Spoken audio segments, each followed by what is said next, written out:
A paz do Senhor, meus queridos alunos da Escola Bíblica Dominical da Classe de Jovens.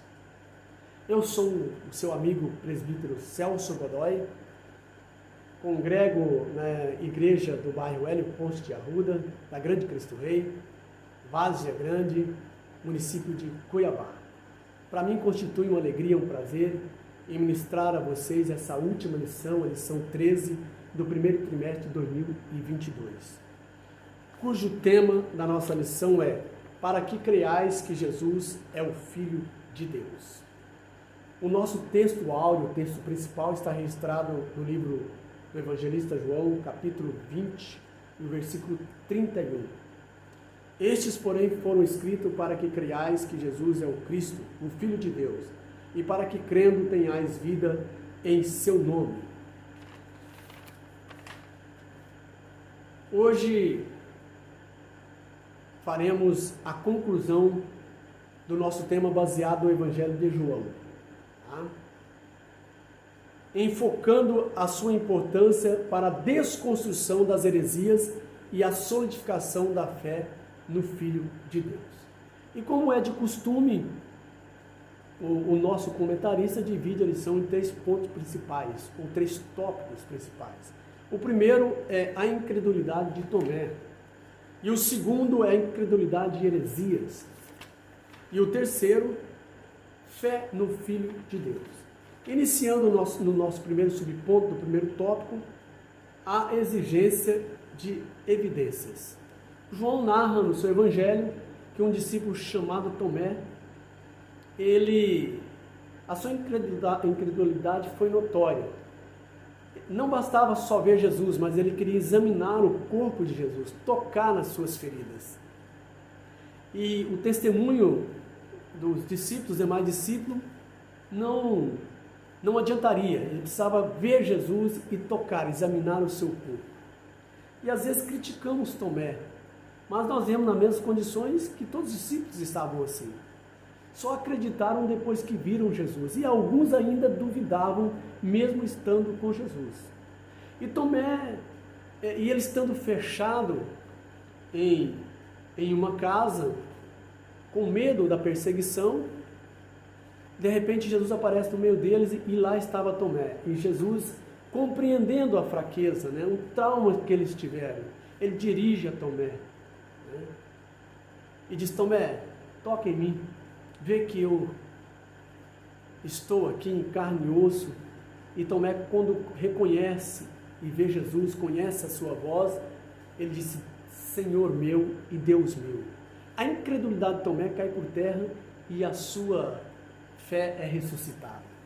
Jesus sabia, o que eles tinham sofrido e que eles eram os homens e precisavam de poder do Espírito Santo de Deus para continuar a jornada, testificando a tua palavra. Então Jesus dá mais uma lição e disse: Tomé, seja crente e não incrédulo. Bem-aventurado aqueles que não me viram, e creram, aqueles que não viram e creram em mim, e crerão em mim. Tá? Jesus estava falando da igreja no futuro, no século 21. Nós nunca vimos Jesus, mas vemos Ele pela fé e acreditamos pela fé e aceitamos Ele como nosso Salvador único da nossa vida. Jesus estava ensinando aos discípulos. Tá? E Jesus, no caminho de Emaús, conversando com 2 discípulos após a crucificação, eles iam andando, trocando em si, lastimando pela morte do Mestre, e aproxima-se um viandante e começa a perguntar para eles o que estavam falando. E eles falaram: se tu és chegante aqui, é novo na região, não sabe o que tem acontecido em Jerusalém, mataram um profeta poderoso em obras, um homem de Deus. E Jesus começa a abrir a escritura para eles. Mas quando chega em casa, Jesus faz de conta que vai mais para frente, e eles insistem para que ele pause ali, porque já estava muito tarde. E Jesus entra, e quando eles vão se alimentar, jantar, no partir do pão, e abertos os olhos, eles conhecem que era Jesus, e Jesus desaparece do cenáculo, do local. E eles diziam: não ardiam nossos corações quando ele abria as escrituras, falando a nós, desde de Moisés, Salmos, e eles ficaram jubilosos e foram testemunhar, mas Tomé não acreditou, precisou de ver Jesus. E os demais discípulos também, muitos que estavam com Jesus, os 11 também, duvidaram, mesmo alguns estando com ele, certo? Mas Jesus, sabendo que eles necessitavam de poder de Deus, né? Que eles eram homens e precisavam de um revestimento de poder, no subponto 3, no poder do Espírito, Jesus diz para eles que eles deveriam ficar em Jerusalém, até que do alto eles seriam revestidos do poder de Deus, que ele ia ser assunto aos céus, mas não ia deixar eles órfãos, e enviar um Consolador para que estivesse com eles, né, para todos os séculos, né, para sempre com eles, e que eles seriam revestidos desse poder, seriam batizados no Espírito Santo, que eles não ausentassem do cenáculo aí, do lugar ali em Jerusalém, para que eles fossem batizados com o Espírito Santo. E após a ressurreição, Jesus envia, aliás, após a sua assunção aos céus, Jesus envia o Espírito Santo e como um vento veemente e língua com repartida como de fogo sobre cada um deles, foram cheios do Espírito Santo e falavam em outras línguas. E começaram, o pessoal que estava ali em Jerusalém, começaram a assustar e perguntar se eles estavam bêbados, né, embriagados. E Pedro toma a palavra com ousadia e começa a pregar. Que aquilo ali estava cumprindo o que foi escrito por Joel, capítulo 2, versículo 28. O batismo com o Espírito Santo, que Deus derramaria do seu Espírito sobre todas as carnes, né? A eles, aos seus filhos, e todos quanto mais aceitassem a Cristo. E a pregação de Pedro deu um resultado de 3.000 almas, e foram batizados naquele dia, pelo poder. Antes eles não acreditavam nem no testemunho dos companheiros, agora cheio do poder, eles pregam com ousadia e as almas se rendem, sem ter evidências, mas pela fé em Cristo se rendem e aceitam a Jesus como Salvador. Avançando para o nosso segundo subponto, incredulidade e heresia. Nos dias de João, né? Diz aqui, a incredulidade é um solo fértil para o suprimento ou surgimento de heresias, quando não se obtém pela fé um entendimento das verdades espirituais. Buscam-se explicações espúrias no afã de negar e atacar a verdade, cuja a revelação não foi alcançada já nas primeiras décadas da igreja primitiva. Surgiram diversas heresias que visavam perturbar a fé cristã. Os apóstolos se puseram a refutar esses falsos ensinos, como lemos principalmente nos escritos de Paulo e de João, 1 Timóteo 4, 1 ao 5, e 1 João 4, 1 e 13. Tá? Nos dias do apóstolo, nos dias do apóstolo de João em Efésio, entre 13 e 4 décadas após o sinótico, surgiu a necessidade de combater o movimento herético altamente pernicioso, que começava a florescer e que iria causar muitos males à fé cristã, especialmente até o quarto século, o gnosticismo. O que é o gnosticismo? O que significa essa heresia? Gnose, gnosticismo. A palavra gnosticismo vem do grego gnosis, que significa sabedoria, conhecimento, iluminação.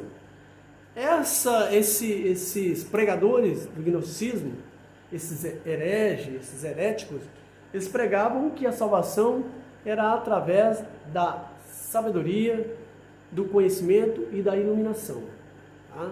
E era um grupo intelecto, um grupo separado e celeste que seria salvo. Tá? O evangelho não seria para pessoas simples, como disse Jesus: Pai, eu te dou graça porque ocultaste essas coisas aos sábios e entendidos e revelaste aos pequeninos. Né? Totalmente contra, e João combate essa heresia. E essa heresia trouxe muito mal para o cristianismo. João era pastor em Éfeso, tá? no primeiro século, já com a idade bem avançada, quando ele encerra o cânon do Novo Testamento, escrevendo o seu livro, né, as suas cartas e o Apocalipse, já na década de 70, 90, do primeiro século. Então João combate, não só João, mas Pedro na sua segunda carta, também Judas, combatendo essa heresia, que trouxe grandes males. Ela se infiltrou no cristianismo e começou a minar, a distorcer a sã doutrina, a doutrina ortodoxa do cristianismo. Tá? Então o gnosticismo, eles começaram, né, a primeira distorção, né, que eles começaram a fazer foi sobre a criação do mundo. Tá? Lá em Gênesis, capítulo 1 e versículo 1. Porque o mundo que nós cremos que foi criado por Deus é um projeto de Deus e que Deus desejou criar o mundo.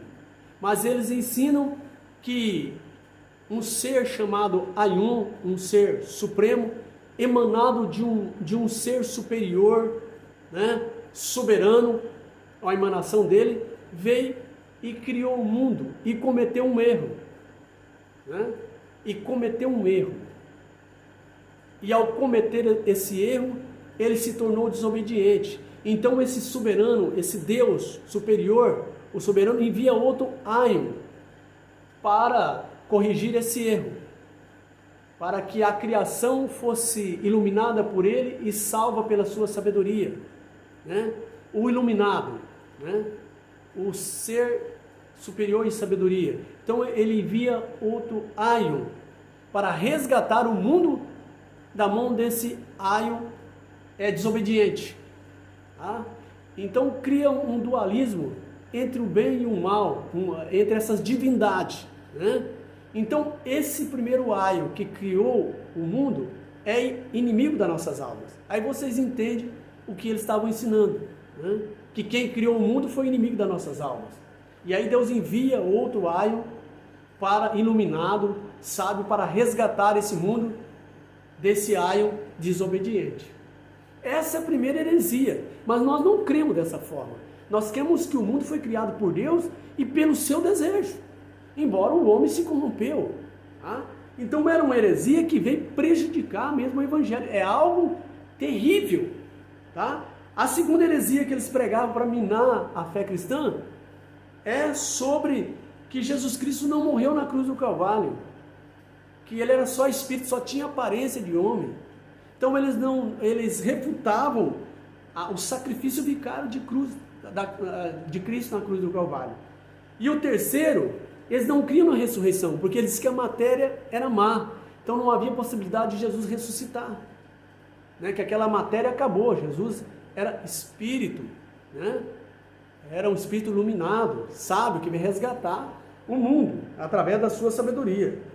Então essa era uma das heresias, né? E que a doutrina do pecado era simplesmente um mal físico. Mas João combate veemente contra essas heresias do primeiro século da igreja. Tá? Não foi brincadeira. João combateu o apóstolo Pedro e também Judas. E João escreve no primeiro capítulo do seu livro, do seu evangelho, escreve dizendo que no princípio era o verbo, e o verbo era Deus, e o verbo estava com Deus, e que tudo foi feito por ele. Tá? Então ele foi criador de todas as coisas. E o gnosticismo, eles pregavam que Jesus não era divino, não era o Deus eterno, era uma criação emanada do Deus soberano. Tá? E que Deus não era eterno. Mas João, ele rebate e combate com veemência essa falsa doutrina que estava minando a igreja, esse secretismo dentro da igreja do primeiro século. E ele disse que Jesus era divino e que ele era 100% homem e 100% Deus. Ele encarnou e habitou no nosso meio, tabernaculou-se e habitou no nosso meio. Ah? O Deus divino, o Deus eterno, ele habitou entre nós, certo? Nascido pelo poder de Deus, gerado através do Espírito Santo, através de Maria, né? Outro milagre, tá? Não precisou da semente humana, mas do poder de Deus, e é gerado no ventre de Maria, e ele habita no meio de nós. Se quisessem saber o endereço de Deus, era só perguntar em Jerusalém onde morava José e Maria, ali estava Jesus Cristo. Isso é uma maravilha em saber que Deus habitou em nosso meio. Ele se encarnou e veio, mas essa heresia queria minar, queria distorcer, mas João rebateu. E disse que no princípio era o Verbo, e o Verbo era Deus, e ele habitou entre os homens, ele se tabernaculou e habitou conosco. O terceiro e último subponto, ou terceiro e último tópico, fé no Filho de Deus. Jesus é o Cristo, o Jesus que havias visto e tocado, era o Verbo que estava com Deus no princípio, relatado por Moisés em Gênesis 1:1. Mas que isso, naquele princípio ele já era Deus, pré-existente, eterno, criador de todas as coisas. Por isso João enfatiza que seus escritos tinham como finalidade levar seus leitores a crerem que Jesus, o mestre da Galileia, é o Cristo, o Filho de Deus. Olha, João combatendo eficazmente essa heresia que queriam, ela prejudicou muito a igreja até no 3º, 4º século. Tá? Segundo subponto do último tópico, o terceiro tópico, crer para ter vida eterna. A fé perfeita em Jesus consiste na certeza de que Ele é o Filho de Deus, que se encarnou para redimir a humanidade perdida. Romanos 3:23 ao 25. Não podemos nos contentar com qualquer revelação de Jesus que seja inferior a esta verdade plena. Precisamos compreender sua missão salvífica e não confundi-la com qualquer outra expressão religiosa. No panteão do presente século, muitos pretendem situar Jesus apenas como mais uma opção no mercado da espiritualidade. Crendo no Jesus das Escrituras, temos vida em seu nome e vida para sempre, vida eterna. Tá? Então, no panteão, né, desse século 21, eles querem dizer que Jesus é mais uma opção, tá? É o cara, certo? Tirando a divindade de Jesus. É o mesmo gnosticismo com uma roupagem nova, tá, meus queridos? Não caia nessa, tá? Se preparem, estudem a palavra, tenha prazer na leitura para rebater essas heresias, tenha conhecimento, né? Faça um curso básico em teologia, para você ter conhecimento das 10 doutrinas, da cristologia, da teontologia, o estudo de Deus, da bibliologia, da angelologia, e assim por diante, para nós combatermos essa heresia. Terceiro subponto do terceiro tópico, do último tópico. Extraordinária revelação. Quão extraordinária a revelação obtida por João, que viu em Jesus os sinais do Deus eterno. O Jesus nascido de mulher é o Verbo eterno que o Pai enviou ao mundo, na plenitude dos tempos, para manifestar a graça salvadora. Gálatas 4:4. Aleluia. Chegamos ao final de mais uma lição. Maravilha. Deus está conosco. Vamos ser fiel e venceremos todas as investidas do diabo. Tá? O aion dos gnósticos. Tá? Conclusão. Ao encerrarmos este trimestre,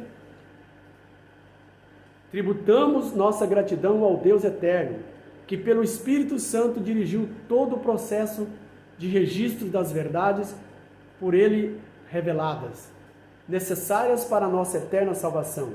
Tributemos graças também por ter ele dirigido os pais da igreja para refutarem os escritos apócrifos e reunir no cânon sagrado os livros verdadeiramente inspirados, como o Evangelho de João, o Evangelho do Filho de Deus. Glória a Deus, que Deus abençoe todos vocês, meus queridos alunos, é um prazer, tá? Continue, né, compartilhando nossos vídeos para o maior número de pessoas que você conhece, né? Dá o seu joinha, certo? Assim você está cooperando com a obra de Deus, para que muitas pessoas ouça esse ensino e aceita Jesus como Salvador. Esse ensino, o seu principal objetivo é alcançar as almas. Que Deus abençoe sua vida, né? Um abraço do seu irmão e professor em Cristo Jesus, presbítero Celso Godoy. Estarei sempre orando por vocês. Bye bye e até o próximo vídeo. Fiquem com Deus.